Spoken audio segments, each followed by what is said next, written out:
Apa yang harus dilihat? Kinerja, outputnya, kebijakan-kebijakan apa yang telah diambil. Secara personal, Anies Baswedan adik saya. Saya kagum, saya senang. Kalau dibandingin capres-capres lain, Anies the best. Sebelum gubernur, dia menteri pendidikan. Saya tidak melihat bagaimana upaya Anies menangani sekularisme. SD, SMP, SMA, universitas, itu di bawah Kementerian Pendidikan Nasional, Mendiknas. Sebelah sini Ibtidaiyah, Sanawiyah, Aliyah, IAIN, sekarang UIN, Departemen Agama. Ini dua hal yang terpisah sebagai satu pengelolaan departemental yang sangat fundamental untuk Indonesia ini, pendidikan dan agama. Tidak ada, saya lihat ada upaya yang serius, misalnya penyatuan kurikulum misalnya. Tidak ada. Dan bahkan sekarang pelajaran agama dihilangkan. Anies enjoy dengan konotasi 20%. Buktinya apa? Dia nggak membuat syarat apapun ketika Nasdem mendukungnya. Misalkan dia bisa katakan, oke, saya mau, tapi tolong dong, kita fokus ke 0%. Nah, itu yang saya maksud Anies egois.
Assalamualaikum warahmatullahi wabarakatuh.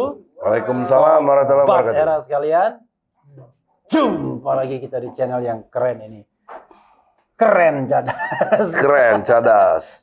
Keren cadas ya. Top, Refli Harun. Sobat era sekalian, saya punya tamu istimewa ya.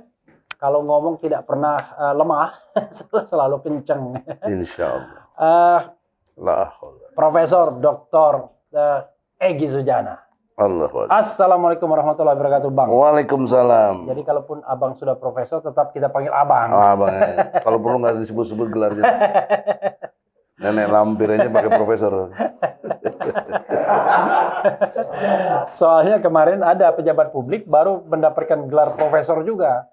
Saya sampai terhenyak juga. Kapan dia nulis buku ya, kapan dia berpikir. Oke. Banyak hal yang menarik yang kita ingin klarifikasi dari Egy Sujana ya. Pertanyaan dan pernyataan ya. Pertanyaannya pasti keras, pernyataannya kita lihat nanti. Pertama, soal yang paling hot, soal Anies Rashid Baswedan. Ya kan? Saya mencatat Bung Egy ya, saya panggil Bung karena Bung itu masih bisa jadi presiden. Kalau Bang enggak ya? Kalau Bang itu cuma pilkada DKI aja. Jadi Bung Egy ya, ada dua pernyataan Anda yang menurut saya sangat luar biasa terkait dengan Anies Baswedan. Anda pernah mengkritik Anies Baswedan, Anda anggap useless ketika menjadi gubernur. Yang kedua, kritiknya jangan enak-enakan dong. Kerja juga untuk presidensial threshold 0%. Nah, saya sih mau objektif aja ya kan. Yang begini perlu diangkat juga. Silakan elaborasi dua hal itu dulu. Yang pertama, dalam perspektif sebagai gubernur, itu kita lihat pola pikir di dalam menilai. Jangan lihat visi misi. Karena visi misi bisa dibuatin orang atau dikarang-karang.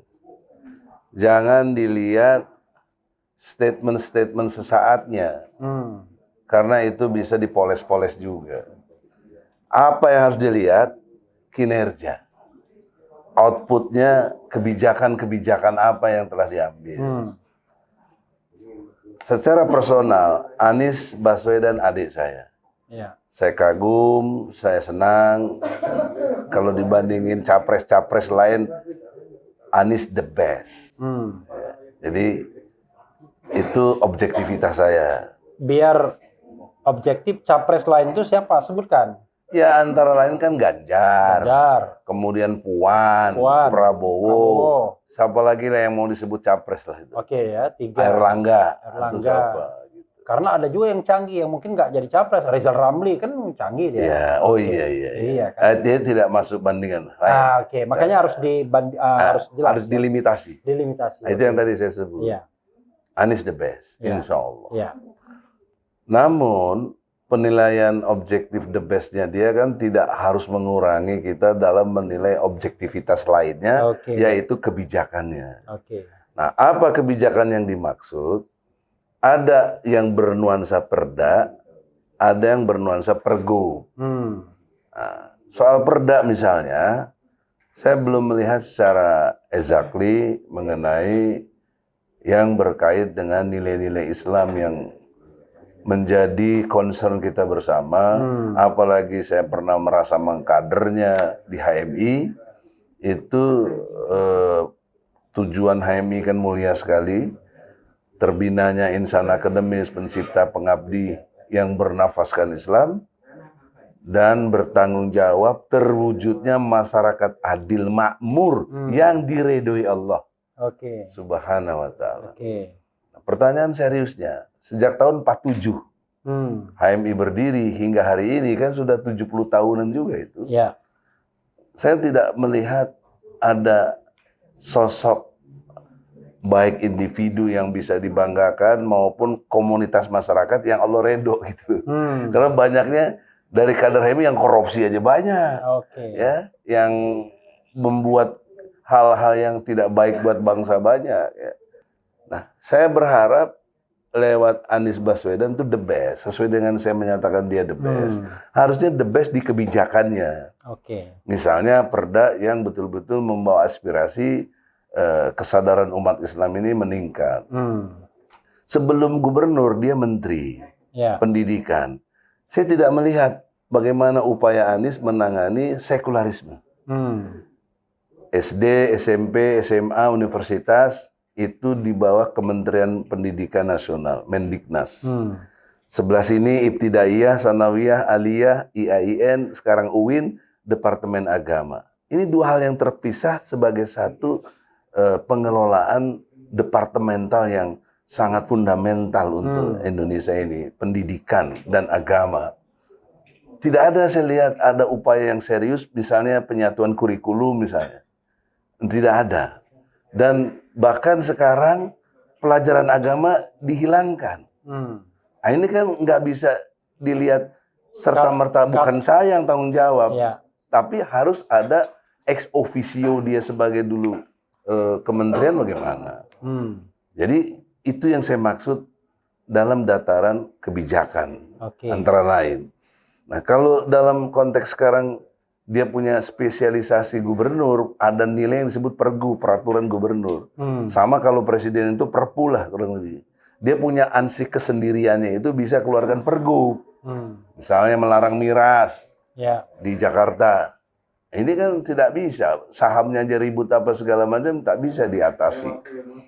Ya, juga yang buat membanggakan rakyat, perumahan yang 50.000 tanpa DP, 0 DP lah ya, itu yang terjadi kurang dari 2.000 atau 2.000 sekian gitu. Artinya gagal gitu dalam ukuran kebijakan. Namun demikian, saya tidak mengurangi hormat saya dengan Anies. Saya tetap hormat, saya sayang beliau ya. Jadi posisi saya harus dipandang sebagai kritik, Oke. bukan kebencian. Oke. Cuma salah pahamnya buzzer-buzzernya juga. Itu yang Sebenarnya buzzer tidak salah paham. Mereka mengutip, memotong pernyataan. Dan pernyataan ini bisa dipotong juga nanti besok. itulah kekeliruan mereka. Oke. Jadi jangan kita yang dipersoalkan. Sebenarnya bukan kekeliruan mereka sengaja menyesatkan. Oh begitu. Ya, yang Karena dibayar ya. kekeliruannya adalah mereka yang tidak menonton secara komprehensif. Yes. Jadi itu ya sahabat era sekalian. Jadi tidak ada pemimpin yang sempurna. Iya. Ya. Mereka Lebih fokus lagi nobody perfect. Ya, nobody perfect. Jadi karena itu, Except Muhammad. ya karena itu bahkan Rasul pun ketika urusan duniawi dia bilang soal tanam pohon dan lain sebagainya bisa. Urusan dunia kamu lebih tahu. Silakan.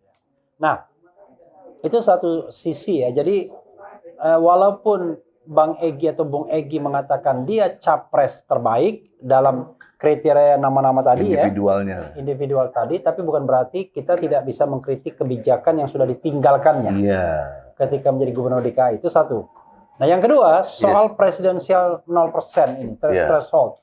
Ini Anies sudah digadang oleh Nasdem. Nasdem memang baru 59 kursi, masih kurang 56 kursi lagi. Ngambil PKS masih tanggung juga 50 kursi. Ngambil Demokrat 54 kursi. Jadi tidak bisa dengan dua partai, harus minimal 3 partai kalau Nasdem menggandeng partai bawahnya. Kecuali PKB ya satu partai. Tapi tiba-tiba seorang Egy Sujana mengatakan, oh jangan enak-enak saja dong Anies Baswedan dan timnya. Bikin dong gugatan presidensial threshold 0%. Nah, gimana Bang? Begini, Anies, anugerah yang Allah berikan, daya dukung umat yang luar biasa. Kalau boleh saya klaim kurang lebih 80% lah. Umat Islam di Indonesia ini senang dengan Anies. Atau berharap Anies menjadi pemimpin. Iya. Tetapi Anies apakah tidak menyadari atau pura-pura, saya tidak tahu. Tapi yang saya lihat di permukaan, Anies enjoy dengan konotasi 20%. Buktinya apa? Dia nggak membuat syarat apapun ketika Nasdem mendukungnya. Misalkan dia bisa katakan, oke, saya mau, tapi tolong dong kita fokus ke 0%. Nah, itu yang saya maksud Anies egois. Itu yang saya maksud Anies onani politik. Oke. Dia enak sendiri. Mudah-mudahan bagian ini nggak dipotong begitu aja ya. Ya jangan. Jangan difitnah lah gitu. Ini kan argumen kebebasan berpendapat itu dijamin betul oleh undang-undang pasal 28 huruf E itu. Jadi oleh karena itu di dalam pengertian saya menilai Anies itu enak saja, dia harusnya ikut empati kepada program Bung Refli sendiri yang sejak awal kita bersama datengin MK, pernah menggugat juga sama-sama untuk 0%. Jadi nggak ada empati sedikit pun di situ. Dia menafikan perjuangan aktivis-aktivis lain. Karena kalau 20% dia enjoy dengan itu, nggak bakal mungkin ada muncul pemimpin yang kredibel di dalam konteks kesejarahan Indonesia. Karena terkungkung oleh 20% itu. Akan dipenjara oleh partai politik. Maka saya berharap, saya berharap kepada Anies yang dimuliakan Allah ya. Karena dia sedang naik daun ya, insya Allah. Tidak bermaksud muji-muji, kita bicara fakta saja. 80% yang dukungan umat ini coba dialirkan ke MK gitu loh. Untuk mendesak MK, rubah itu kondisional objektif hukumnya itu yang harus kembali kepada 0%. Kendati MK sudah berpuluh kali menolak, bukan berarti tidak ada peluang. Bukan ada peluang, karena yang mendukung atau yang mengadukan persoalan ke MK itu limitasi masanya sedikit lah. Ya, kurang kuat lah gerudukannya. Kerudukan kurang. Nah, kalau pendukung Anies yang militan, ya, saya berharap militan mau menggeruduk ke MK, nggak mungkin nggak terjadi, Bos. 80%. Besar sekali. Jadi ketimbang kita teriak-teriak pakai lagu, pakai ini terus 0%, nothing gitu ini.